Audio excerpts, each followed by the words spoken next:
हालार वसान साहब।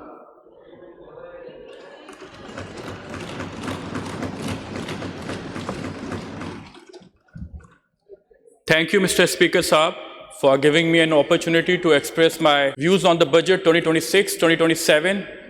Budget is not just a financial document, it is the statement of priorities. 3.5 trillion rupees इस budget में मुख्तस किए गए हैं। मैं कायदे अवाम शहीद जुल्फ़िकार अली भुट्टो साहब को खराज तहसीन पेश करना चाहता हूँ, जिन्होंने हमेशा democracy, social justice, public empowerment की बात की। मैं शहीद मोहतरमा बेनज़ीर भुट्टो साहिबा को खराज तहसीन पेश करना चाहूँगा, जिन्होंने बहुत हमेशा बहादुरी का मुकाबला किया, वुमेन एम्पावरमेंट को इंकरेज किया। I believe greater prosperity under the guidance and leadership of President Asif Ali Zardari Saab, Bilawal Bhutto Zardari Saab's commitment for the welfare of farmers, laborers, women, youth are appreciated. अदी फरयाल टालपुर साहिबा ने जिस तरीके से party को strengthen किया है वो भी काबिल तारीफ है। बीबी आसफा भुट्टो जरदारी साहिबा जिस तरीके से शहीद मोहतरमा बेनज़ीर भुट्टो साहिबा की फुट स्टेप्स फॉलो कर रही हैं। I would like to take this movement and congratulate CM Murad Ali Shah sahab for his 13th budget. हालिया दौर में स्पीकर साहब आपने देखा होगा US ईरान वार थी, पीस डील हुई, पाकिस्तान ने मीडिएशन का किरदार अदा किया। मैं अगेन खराज तहसीन पेश करना चाहूँगा प्रेसिडेंट आसिफ अली जरदारी साहब को, प्राइम मिनिस्टर शहबाज शरीफ साहब को and field marshal Asim Munir साहब को। प्रोविंशियल ऑटोनॉमी की हमेशा बात होती है यहाँ पे। 18th अमेंडमेंट NFC, मुझे लगता है कि जो सिंध का शेयर है हमें नहीं मिलता। बिलावल भुट्टो जरदारी साहब ने स्टैंड लिया और मैं समझता हूँ कि पॉलिटिकल विक्टिमाइजेशन की जो बात होती है, 1990 का जाम सादिक का दौर था। मेरे वालिद मोहतरम मंजूर हुसैन वसान साहब को पहले खैरपुर चूंड को तजल जेल लेके गए। वालिद साहब चीफ विप थे, सही कामली शाह साहब भी उस टाइम में मुतहरिक थे। आप जब बात करते हैं कि पीपल्स पार्टी ने सिंध को 18 साल में क्या दिया है, मैं सिर्फ ये सवाल पूछना चाहूँगा कि 1985 की इलेक्शन हो, 88 की हो, 97 की हो, 2002 की हो, 8 की हो, 13 की हो, 18 की हो, 24 की हो, आप हमेशा हुकूमत का हिस्सा रहे हैं। इकोनॉमिक असर्टेनिटी की मैं बात करना चाहूँगा जनाब स्पीकर, 114 ट्रिलियन से 127 ट्रिलियन पाकिस्तान का ग्रोस डोमेस्टिक प्रोडक्ट है। हमारा इकोनॉमिक ग्रोथ 3.7 है। क्लाइमेट चेंज एक बहुत इंपॉर्टेंट टॉपिक है। डेवास्टेटिंग फ्लड्स आए थे 2022 में, जिसकी वजह से सिंध गवर्नमेंट ने इंश्योर किया कि मैक्सिमम पब्लिक बेनिफिट सिंध के लोगों को मिलना चाहिए। Sindh peoples housing for flood affectees, which is the world largest post disaster housing reconstruction initiative, जिसमें हमने land titles possession, ownership titles women को दिया। पीपल्स पार्टी हमेशा वुमेन एम्पावरमेंट पर यकीन करती है। 21 लाख घरों का मंसूबा था, 10 लाख घर तामीर हो चुके हैं। एक वॉश स्कीम है, वाटर सैनिटेशन हाइजीन, ये भी सिंध हुकूमत का एक इनिशिएटिव काबिल तारीफ है। एग्रीकल्चर की मैं बात करना चाहूँगा, it's a backbone of our economy. 24% हमारी एग्रीकल्चर कंट्रीब्यूट करती है towards GDP। Government has already introduced Sindh wheat growers support programme. 3,36,000 farmers beneficial हुए थ्रू सिंध हारी कार्ड। एक यहाँ पे तासुर छोड़ा जाता है कि भाई पार्लियामेंटेरियंस एग्रीकल्चर इनकम टैक्स नहीं देते।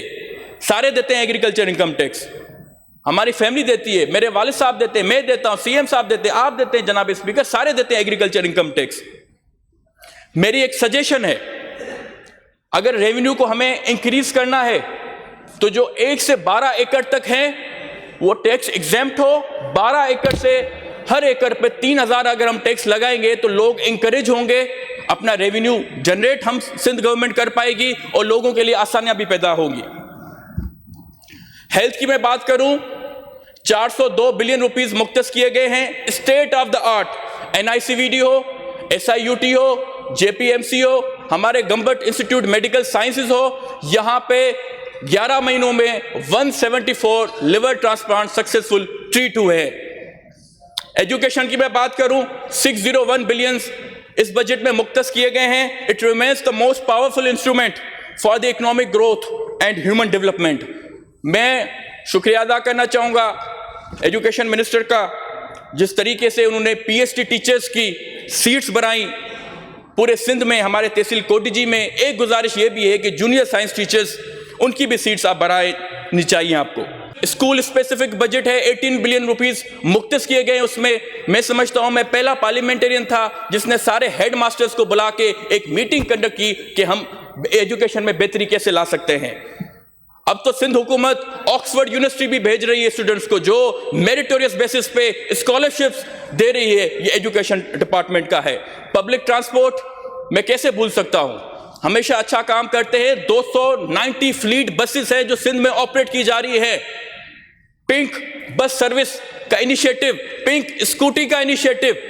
हालिया शर्जिल मेमन साहब आए थे हमारे डिस्ट्रिक्ट खैरपुर में, 10 बसेस उन्होंने खैरपुर के लिए दी, 5 बसेस उन्होंने तहसील कोटिजी के लिए दी, मेरे हल्के के लिए दी। मैं उनका मशकूर हूं। एक इनिशिएटिव पब्लिक प्राइवेट पार्टनरशिप जिसका मैं हमेशा फैन रहा हूं, शाराय भुट्टो 38.75 किलोमीटर, जो जनाब चेयरमैन बिलावल भुट्टो ज़रदारी साहब ने हालिया उसका इफ्तिताह किया, जो Qayyumabad to M9 motorway connect करता है, तो कयूमाबाद टू कराची पोर्ट वो कनेक्ट करेगा। मैं समझता हूं कि यहां के लोगों को, पार्लियामेंटेरियंस को, आवाम को बताना चाहिए कि हमारे पीपल्स पार्टी के नेक्स्ट डेवलपमेंट प्रोजेक्ट्स क्या हैं। कैती बंदर है, हम फैसिलिटेट करेंगे इकोनॉमिक जोन्स को, इंडस्ट्रियलाइजेशन इसमें बढ़ेगी, एक्सपोर्ट्स हमारे बढ़ेंगे, एम्प्लॉयमेंट अपॉर्चुनिटीज क्रिएट होंगी। रावल साहब ने कहा सिंध इंटरनेशनल फाइनेंशियल सेंटर, जो इस बजट में भी उस दिन सीएम साहब ने अपनी तकरीर में कहा, which will create new opportunities for the future generations. Sindh Green Data Infrastructure Initiative will strengthen digital infrastructure. 2,75,000 Sindh हुकूमत सोलर होम डिस्ट्रीब्यूट करने जा रही है। खैरपुर में इफ्तिताह हुआ था, which will reduce the burden of the load shedding.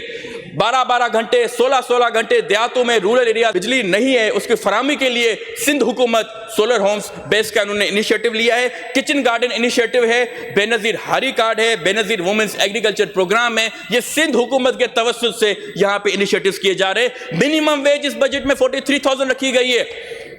मैं जनाब स्पीकर, एक इशू है जो मैं चाहूंगा सिंध में हर पार्लियामेंटेरियन जो यहाँ पे बैठा हुआ है इसको बात करनी चाहिए, वाटर शॉर्टेज इन सिंध। इट्सा की हमारे साथ ये नाइंसाफी है। 1991 अकॉर्ड खोल के देखें, उनको डिस्ट्रीब्यूट वाटर करना है। हम सारे पार्लियामेंटेरियंस आपस में एक होते एक रेजोल्यूशन पास करें, बट एक प्लेटफॉर्म है ये पार्लियामेंट का, जब हम आवाज उठाएंगे तो उनकी भी आवाज गूंजेगी। एक हमारे तहसील का इशू है, मोहब्बतवा जमीनें बैरन हो गई हैं, water is necessary for the agriculture. Irrigation minister ने एक टीम भेजी, जब मैंने इनको रिक्वेस्ट की फॉर द लेवलिंग, ताकि पक्का होगा तो टेल को पानी मिलेगा, किसान मजदूर मजबूत होंगे तो पाकिस्तान प्रोस्पेरस होगा। मैं ये भी एक रिक्वेस्ट करना चाहूंगा इरिगेशन मिनिस्टर साहब से कि शाहनवाज पंपिंग स्टेशन को जल्दी कंप्लीट किया जाए ताकि हम साथ इफ्तिताह कर सकें। जनाब स्पीकर, मैं PS-27 कोटिजी का इलेक्टेड रिप्रेजेंटेटिव हूं। अवाम ने 2024 के इलेक्शन में 93,000 वोट्स, पीपल्स पार्टी की वजह से मुझे 93,000 वोट्स मिले। मेरे लिए एक बिग अचीवमेंट है, एक इंकरेजमेंट का बायस है। As a young member of the parliament, I consider politics not a privilege but a responsibility. मेरी कुछ सजेशंस हैं, कुछ रिकमेंडेशंस हैं रोड सेक्टर में, इंफ्रास्ट्रक्चर में। हालांकि अभी देखा जाए नवाब शाह से नंगरे जो बहुत अच्छा रोड बन रहा है, अगर इसी कोई आगे, जो मैंने मिनिस्टर वर्क्स एंड सर्विसेज से बात भी की थी, नंगरेजा टू कुंभ अगर रोड लेके जाएंगे तो सबके लिए आसानी होगी। एक और रोड है फैजगंज टू तहसील नारा, 10-15 साल से वो बीच में रोड रुका हुआ था। हालांकि मेरा हल्का नहीं है, बट मैं पूरे जिले की बात करता हूं, पूरे सिंध की बात करता हूं, क्योंकि मैं मेंबर हूं इस असेंबली का। वो फोरली टू RD 463 ऑफ नारा अब तो पीर बख्श गांव with link to village Basir road, उसको भी कंप्लीट किया जाए।